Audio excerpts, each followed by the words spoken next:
আলোচনায় অংশগ্রহণ করবেন ময়মনসিংহ ২ আসন থেকে নির্বাচিত মাননীয় সদস্য জনাব মোহাম্মদুল্লাহ। জনাব মোহাম্মদুল্লাহ, আপনার সময় ৫ মিনিট। ধন্যবাদ আপনাকে। আসসালামু আলাইকুম রহমতুল্লাহি ওয়া বারাকাতুহু।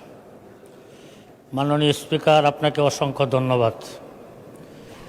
হাদিসে একটি বাক্য আছে, তুমি যদি কাউকে ভালোবাসো তাকে জানিয়ে দাও। স্পিকার, এই সংসদ সদস্যদের সামনে আমি আপনাকে অনেক ভালোবাসি, এটি জানিয়ে দিলাম। মাননীয় স্পিকার, অসংখ্য ধন্যবাদ। আমাদের শিক্ষামন্ত্রী আহসানুল হক মিলন সাহেব ময়মনসিংহে একটা প্রোগ্রামে গিয়েছিলেন। উনি অসংখ্য মানুষের সামনে ওনার আসনে আমাকে বসিয়ে আমাকে মাননীয় শিক্ষামন্ত্রী বলে সম্বোধন করে আমাকে সম্মানিত করেছিলেন। আপনার মাধ্যমে তাকেও আমি ধন্যবাদ জানাই। মাননীয় স্পিকার, আমার দল বাংলাদেশ খেলাফত মজলিস এর আমির আল্লামা মামুনুল হক সাহেব জোর করে আমাকে ইলেকশনে নামিয়েছিলেন, যে কারণে জনগণ আমাকে ভোট দিয়ে সংসদে পাঠিয়েছেন। আল্লামা মামুনুল হক সাহেবকে আমি ধন্যবাদ জানাই। ধন্যবাদ জানাই ফুলপুর তারাকান্দার মানুষগুলোকে, যারা তাদের দুঃখ কষ্ট এবং মনের কথাগুলো সংসদে বলার জন্য আমাকে সংসদে পাঠিয়েছেন, তাদেরকে ধন্যবাদ জানাই। মাননীয় স্পিকার, এই বঙ্গর অর্থনীতিতে আমাদের অর্থমন্ত্রী হৃষ্টপুষ্ট এবং হ্যান্ডসাম একটা বাজেট ঘোষণা করেছেন। আমি মনে করি বাজেটটা সর্বদিক থেকে ভালো না হলেও মোটামুটি তুলনামূলক ভালো। এরপরে এখানে আরেকটা এরকম বাজেট এই সংসদে অসংখ্য হয়েছে, বাজেটটা বাস্তবায়ন আমাদের স্থানীয়ভাবে বাস্তবায়ন হয় না। আমি এই বছর আশা করি, যেহেতু আমরা বঙ্গর অর্থনীতির উপর দাঁড়িয়ে আছি, আমরা ৩০০-৩৫০ এমপি মন্ত্রী এখানে আছি, আমরা যদি হাদিস আল্লাহ রাসূল বলেছেন খায়রুন নাস মাইয়ানফাউন নাস, যে মানুষের কল্যাণ করে সে সবচেয়ে উত্তম ব্যক্তি, আর সংসদ সদস্যরা সবচেয়ে বেশি কল্যাণকর কামী, কল্যাণ করার সুযোগ থাকে। আমি মাননীয় স্পিকার, আপনার আসন নিয়েও কিছু কথা আমি বলবো, যে কারণে আপনার পক্ষ থেকে আমাকে একটু সময় দিবেন। আর আমার মাননীয় বিরোধী দলের চিফ হুইপ আমাকে বলেছেন সময়ের পরে 2 মিনিট উনি বাড়াবেন, তাহলে দুইজন যদি 2 মিনিট করে বাড়ান 4 মিনিট সময় আমি পাবো ইনশাআল্লাহ। মাননীয় স্পিকার, এই চিফ হুইপ মহোদয় কিন্তু নেই, মাননীয় চিফ হুইপ মহোদয় নেই পক্ষে যিনি আছেন আমাদের রফিকুল ইসলাম খান সাহেব আছেন, উনি হয়তো সময় বাড়িয়ে দিবেন, হুইপ আছেন। মাননীয় স্পিকার, যে অর্থনীতির উপর আমাদের এই দেশ দাঁড়িয়ে আছে, সেই অর্থনীতির উপরে সবচেয়ে বেশি লুটপাট হয়।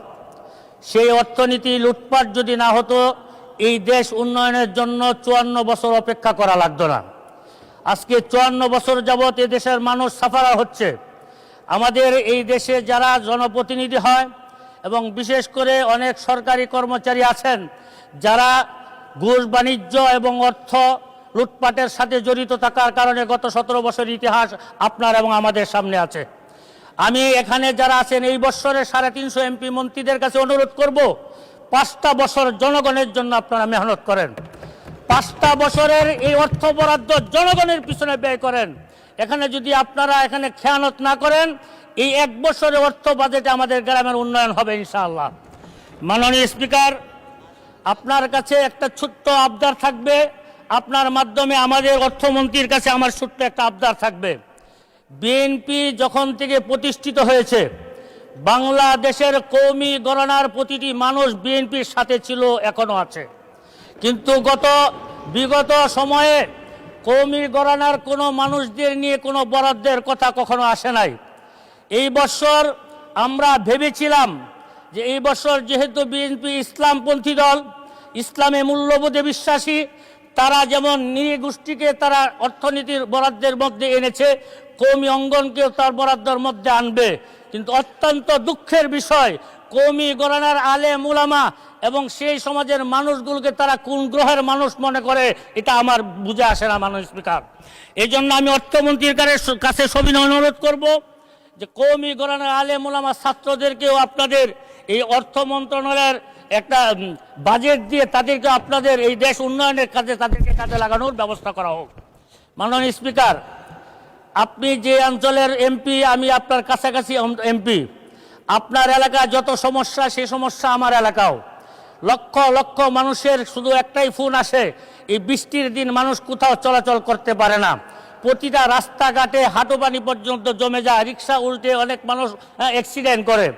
মাননীয় স্পিকার, আমি আপনার কাছে আপনার মাধ্যমে অনুরোধ করব। মাননীয় সদস্য, সময় শেষ, তারপরেও 2 মিনিট দাবি করা হচ্ছে, 2 মিনিট বাড়িয়ে দেওয়া হলো। আর আপনার কনস্টিটিউন্সির উপর দিয়ে আমি যাই, একটা তো দায়বদ্ধতাও আছে, 2 মিনিট বাড়িয়ে দেওয়া হলো। আপনার পক্ষ থেকে 2 মিনিট চাই মাননীয় স্পিকার। গ্রামীণ অর্থনীতিকে আগে আনতে হলে রাস্তাঘাটের উন্নয়ন লাগবে।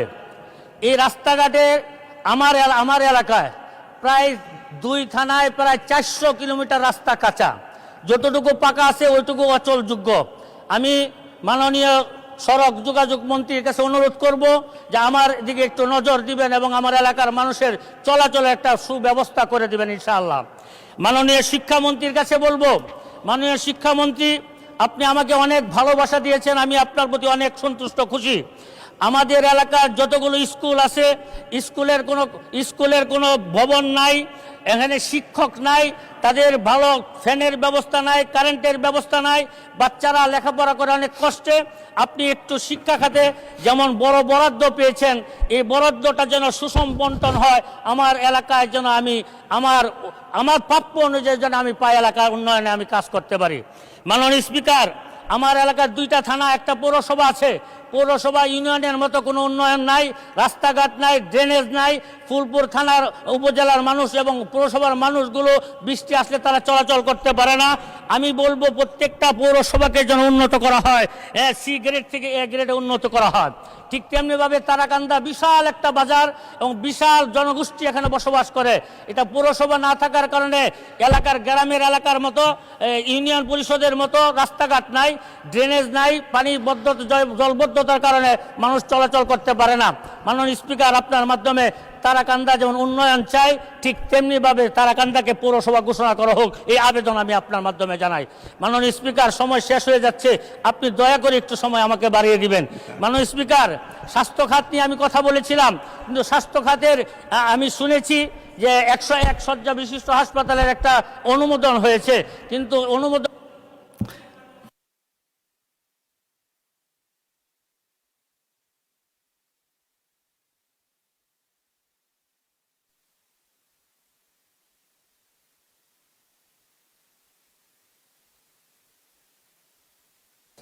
ডান দিক থেকেও চাচ্ছেন, আপনার জন্য 1 মিনিট, ভালো জনপ্রিয় মানুষ, নেন 1 মিনিট। মাননীয় স্পিকার, আমরা বৃহত্তর ময়মনসিংহ সবসময় উন্নয়ন থেকে বঞ্চিত, যেমন আপনি জানেন, আমরাও জানি, সামনে যারা আছেন তারাও জানেন। আজকে প্রধানমন্ত্রী বেগম খালেদা জিয়া বেঁচে থাকলে হয়তো আমি এই বেঞ্চে না থেকে ওই বেঞ্চে থাকতাম। তা আমি আপনাকে আমাদের অভিভাবক মনে করি, আপনি অভিভাবক হয়ে আমাদের বৃহত্তর ময়মনসিংহ উন্নয়নে আমাদেরকে অবদান রাখার সুযোগ দেবেন ইনশাআল্লাহ।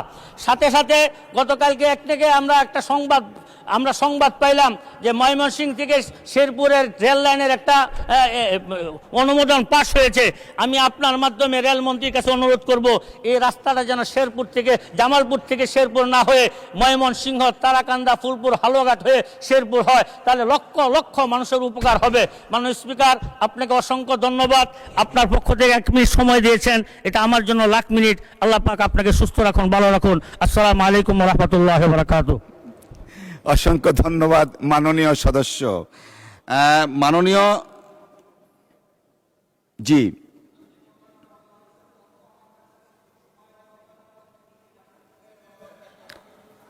আচ্ছা একটু বসেন, আমি একজনকে কল করছি, তারপরে দেখব।